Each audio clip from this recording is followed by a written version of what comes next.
महानगरपालिकेने नुकतीच STP आणि डम्पिंग ग्राउंडचं रिझर्वेशन आचोळ्याहून हटवून गासला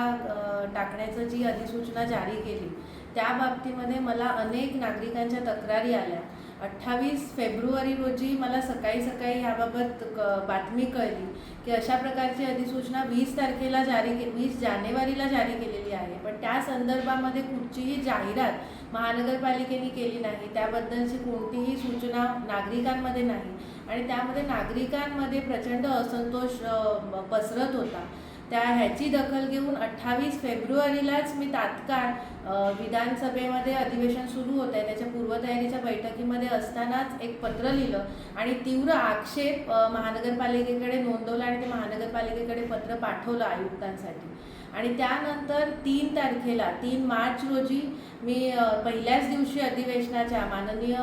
मुख्यमंत्री देवेंद्रजी फडणवीस यांची भेट घेतली आणि त्यांच्या लक्षामध्ये हा विषय आणून दिला की ज्या गोष्टीसाठी आचोळ्यामधल्या 41 बिल्डिंग तोडल्या गेल्या की STP आणि डम्पिंग ग्राउंडचं रिझर्वेशन त्या जागी आहे आणि ती जागा महानगरपालिकेला डम्पिंग ग्राउंड आणि STPसाठी आवश्यक आहे, अशा प्रकारचं ॲफिडेव्हिट महानगरपालिकेने हायकोर्टामध्ये केलं आणि त्याची दखल घेऊन हायकोर्टाने त्या बिल्डिंग निष्कासित करण्याचा आदेश दिला. मात्र ते बिल्डिंग पाडल्यानंतर महानगरपालिकेने हे रिझर्वेशन हटवण्याचा जे काही प्रयत्न सुरू केले त्यामध्ये महानगरपालिकेच्या हेतूवर संशय निर्माण होतो आणि हे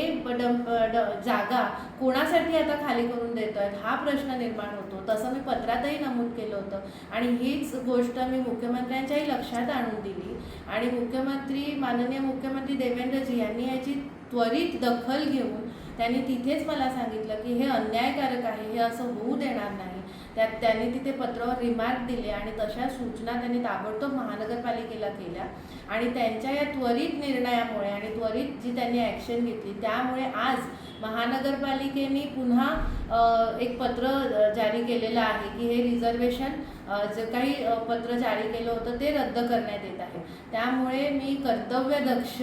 आणि लोकाभिमुख शासनाचे मुख्यमंत्री श्री देवेंद्रजी फडणवीस यांचे मनापासून आभार व्यक्त करते की त्यांनी लोकांच्या मनामध्ये असणाऱ्या असंतोषाची दखल घेतली आणि महानगरपालिका जो काही अन्यायकारक निर्णय घेत होती त्याला रोख लावली त्यांनी. त्यामुळे मुख्यमंत्र्यांचे संपूर्ण वसईकर जनतेच्या वतीने मी आभार व्यक्त करते आणि अशाच पद्धतीने लोकांनी जागरूक राहून लोकांच्या प्रश्नांवरती आवाज उठवण्याची विनंती मी सगळ्याच लोकांना करते आणि मी लोकप्रतिनिधी म्हणून नेहमी वसईकरांच्या सोबत राहीन ही ग्वाही देते. धन्यवाद.